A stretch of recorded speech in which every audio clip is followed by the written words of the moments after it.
At 25 in Vietnam, you're expected to be on the final stretch of settling down. You're supposed to have a stable job, you should be married, and everyone's expecting a kid.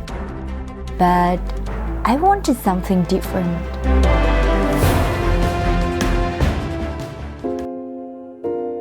Don't get me wrong, I did tick some of the boxes. Straight A's in school, well-paid safe job at an international company. But thinking about marriage, starting a family, I just felt like I hadn't seen anything yet. Like there was so much more to try and experience. I hadn't left Vietnam even once in my entire life until that point.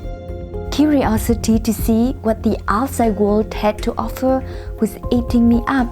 So one day I packed my bags and I guess I could have gone on a vacation, but instead I outright moved to Germany.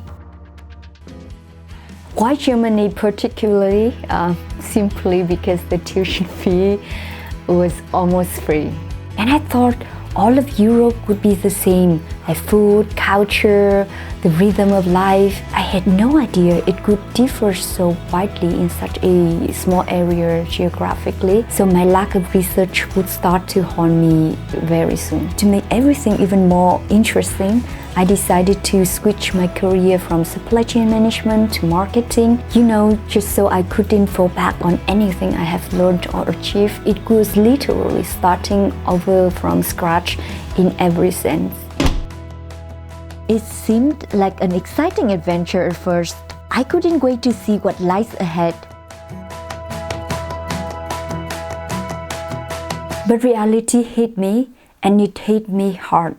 I knew no one in Germany, and I was only beginning to grasp how different Asian and Western cultures are. I would struggle with the cold, I would struggle with finding work, and I would have a hard time finding friends. I took a master program in international marketing in English, thinking that English would be enough for me to get by.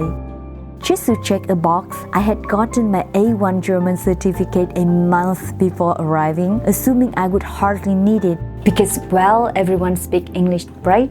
After all, Germany is the third largest economy in the world, I reasoned. But reality is different. The city I ended up in isn't exactly the international hub I had hoped to find. With my level of German, I was basically able to say hello, sorry, and goodbye. But as soon as I landed in Germany, I received piles of documents in German. Google Translate became a lifesaver in these situations, really. I'm just amazed with the real-time translation feature. We became best friends very fast.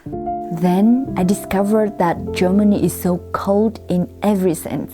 I arrived in early March and everything felt dark, cold, and quiet. I always pictured Europe as this lively place like what I saw in movies set in the US, Spain, or Italy.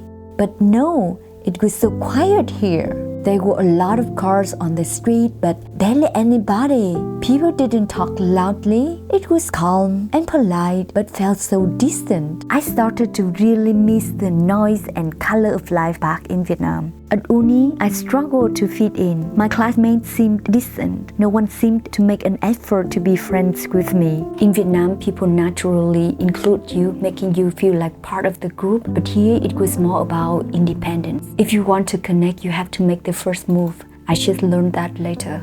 And my English? I thought I had it covered, but the minute I heard my classmates speak, my confidence just crumbled. The accents, the speed, the vocabulary, it was all overwhelming. It took me about 6 months to adjust and finally felt comfortable in my studies and with my classmates.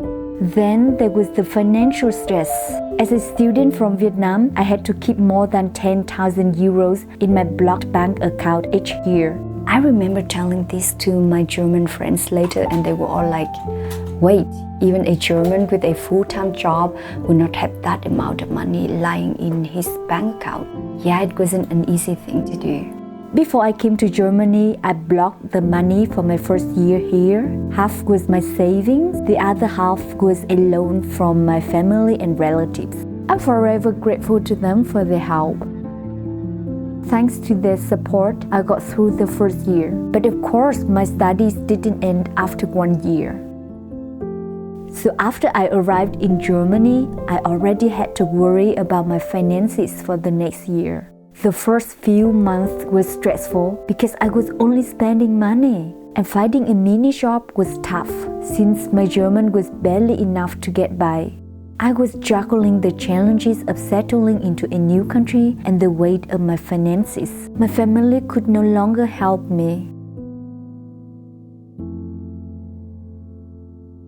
Luckily, some Vietnamese restaurants gave me a chance. I could work as a waitress without having to speak much German, and they taught me little tricks to help me get by, such as asking customers for the number of the dish instead of the name. So if you ever wondered why Asian restaurants use numbers on their menus, now you know. I managed to earn some money, but it wasn't quite enough to cover everything. So a huge shout out to my friends who lent me some money to cover the shortage for the second year.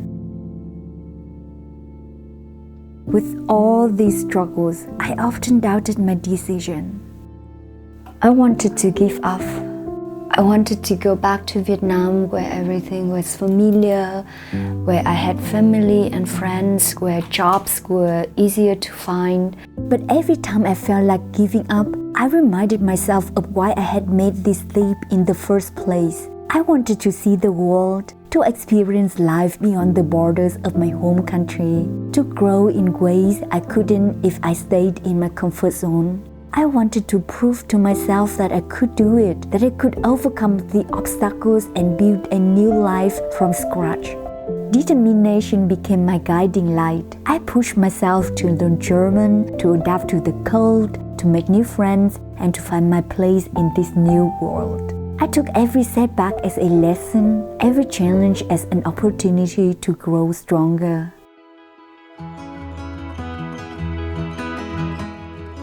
Fast forward 6 years and here I am in Germany, having a stable job, a cozy house with a garden, and the delightful company of my partner and my 2 cats. As I work towards my fantastic future, I can't help but reflect on the journey that brought me here. I'm immensely grateful for all the support I have received from my family, friends, and even strangers along the way. My 31-year-old self wants to thank my younger self for daring to dream big and taking that leap of faith. However, if I could go back, I would advise my 25-year-old self to be better prepared, do more research, learn the language, and understand what you're really getting into. So, should you start over? It's a risky thing. I wouldn't just say, go for it. Make sure to come prepared. But then, it can be worth it. Hi, I'm Tuyết, a marketing manager living in Germany. Moving to a new country is a big journey with full of ups and downs. With this channel, I would like to share my experiences with you, the challenges, the growth, and the little moments that have shaped my life here in Germany. So I hope that it could be helpful for anyone going through similar situations or just curious what it's like to live abroad. So subscribe to my channel and see you next week.